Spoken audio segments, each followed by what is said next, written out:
ఓం శ్రీ మాత్రే నమ. శ్రీదేవి భాగవతం మొదటి స్కందం 6వ అధ్యాయం. మధుకైటభులు. సౌమ్యుడా, సూతుణ్ణి అడిగారు మునులు. మహావిష్ణువు మధుకైటభులతో మహాసముద్రంలో 5000 సంవత్సరాలు బాహుయుద్ధం చేశాడన్నావు. దేవతలు కూడా గెలవలేని మహావీర్యులు దురాధర్షులు అయిన మహాసముద్రంలో ఎలా జన్మించారా మధుకైటభులు? విష్ణు భగవానుడు వాళ్ళని ఎలా చంపాడు? అంతా అద్భుతంగా ఉంది. మాకు ఈ కథ వినాలని కుతూహలంగా ఉంది. బ్రహ్మశ్రుతుడివి నువ్వు. దైవయోగం వల్ల మాకు లభించావు. మూర్ఖుల సహవాసం విషం కంటే ప్రమాదం. పండితుల సహవాసం అమృత రసంతో సమానం. భోజనం,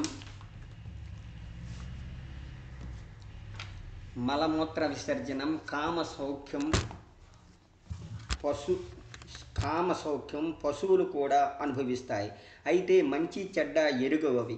మోక్షకాంక్ష ఉండదు వాటికి. మంచి విషయాలు వినాలని కోరిక లేని మనుషులు పశువులతో సమానులు.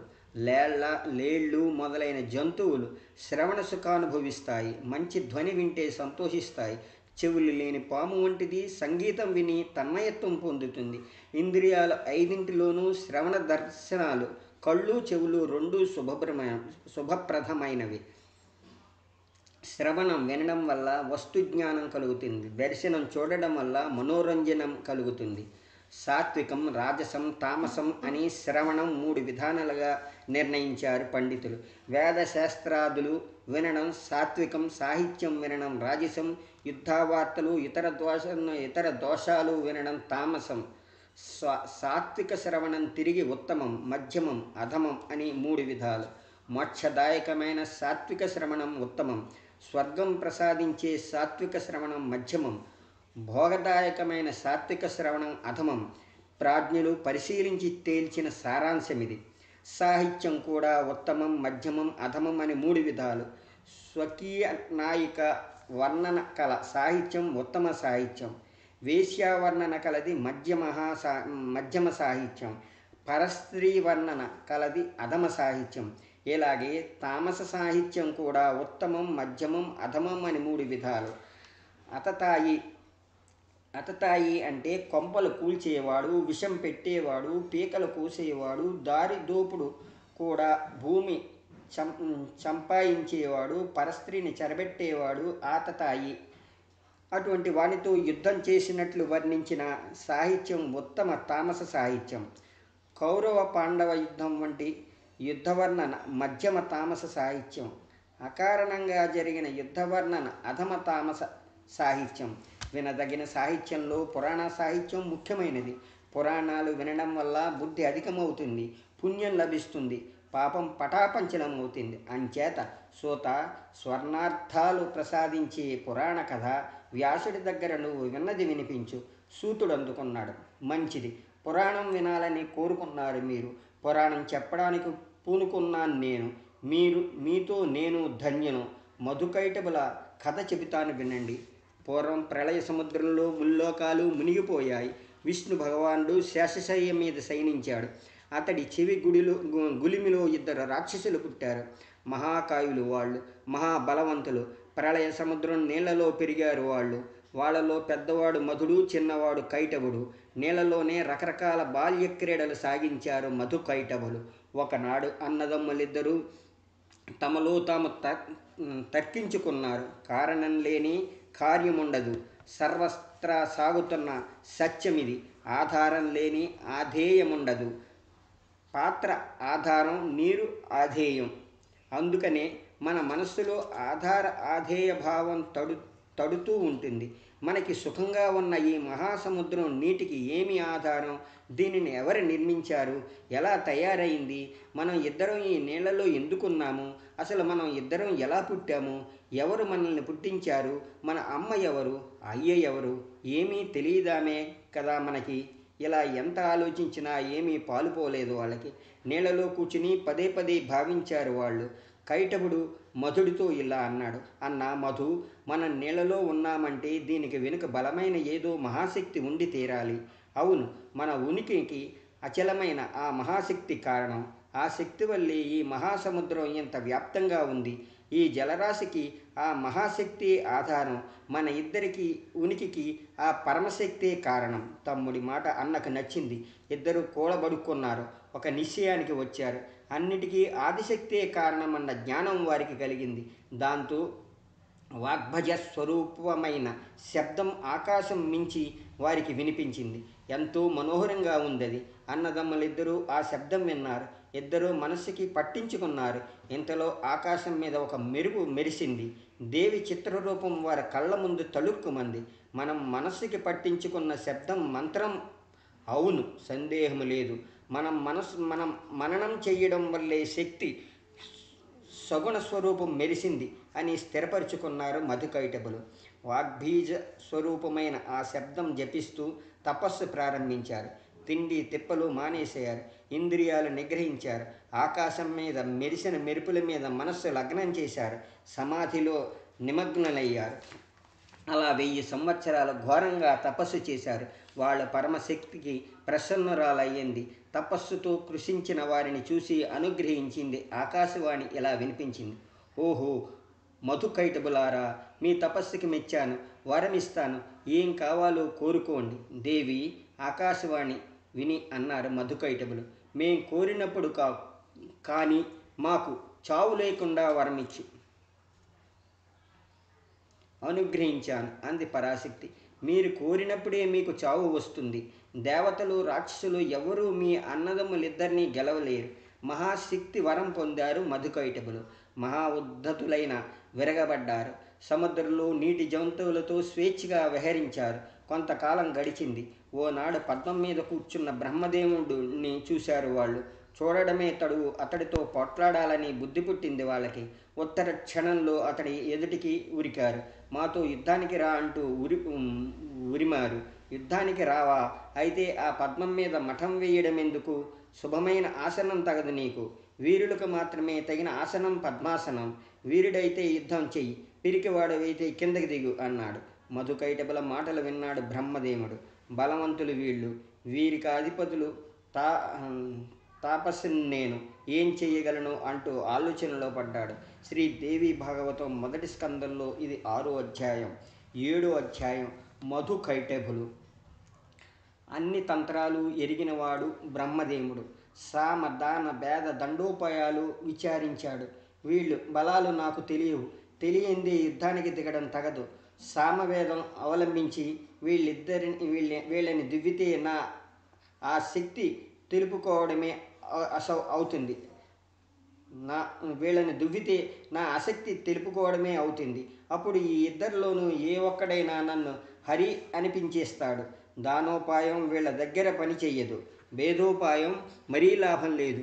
ఈ స్థితిలో పానుపు మీద పవళించిన పరాక్రమశాలిని విష్ణుమూర్తిని లేపడమే మంచిది. అతడే ఈ సంకటం గట్టెక్కిస్తాడు. ఈ ఆలోచన మెరుపులా మెరవడంతోనే మనస్సులో విష్ణుదేవుణ్ణి శరణు వేడుకున్నాడు. బ్రహ్మ యోగనిద్రలో ఉన్న నారాయణ్ణి సంబోధించి స్తోత్రం చేశాడు. శ్రీహరి, విష్ణుదేవ, దీననాథ, వామన, మాధవ, మేలుకో ప్రభువు, భక్తవత్సల, ఋషికేశ, సర్వవాస, జగత్పతి, అంతర్యామి, అమేజ్యాత్మ, వాసుదేవ, జగన్నాథ, మేలుకో ప్రభువు, మేలుకో. దుష్ట సంహార, చక్రధర, గదాధర, సర్వజ్ఞ, సర్వలోకేశ, సర్వశక్తి సంపన్న, మేలుకో మేలుకో ప్రభు. దేవేశ, దుఃఖనాశన, రక్షించు రక్షించు. విశ్వంబర, విశాలాక్ష, పుణ్యశ్రవణ కీర్తన, జగద్యోని, నిరాకార, సృష్టి స్థితి లయకారక, సర్వాధార, మహారాజా, మధోత్తతులు ఈ రాక్షసులు నన్ను చంపడానికి వచ్చారు. ఘోర సంకటంలో ఉన్నాను. ఎరుగవా ప్రభువు? దుఃఖ సముద్రంలో మునిగిపోతున్నాను. ఆర్తుణ్ణి, నీ శరణు వేడుతున్నాను. నన్ను ఉపేక్షిస్తావా ప్రభు? పాలకుడివి నువ్వు. నీ బిరుదు వ్యర్థం కానివ్వకు. రక్షించు రక్షించు. ఇలా ఎంతో ప్రార్థించాడు బ్రహ్మ. కళ్ళు విప్పలేదు విష్ణుమూర్తి.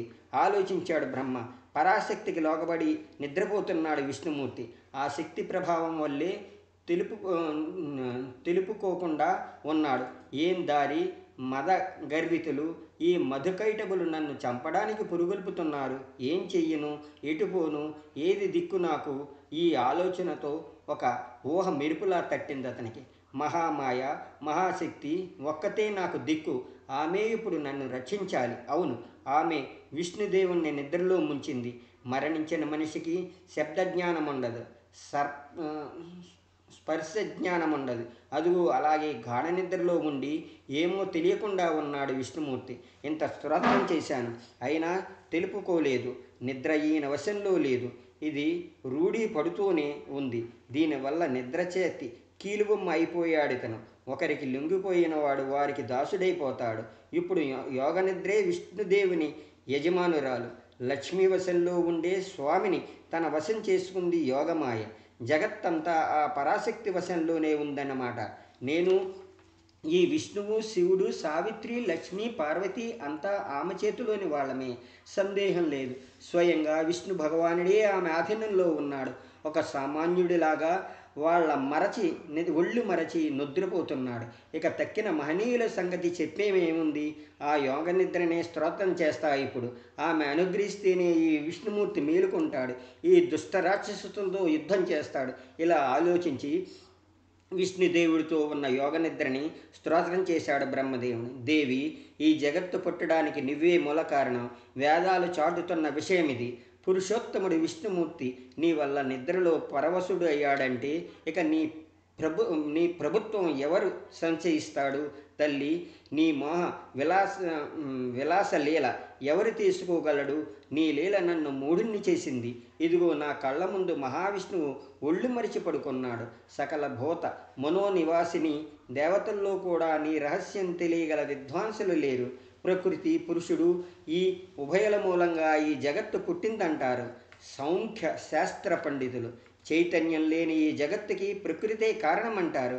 అయితే జడస్వరూపిణివా అమ్మా నువ్వు?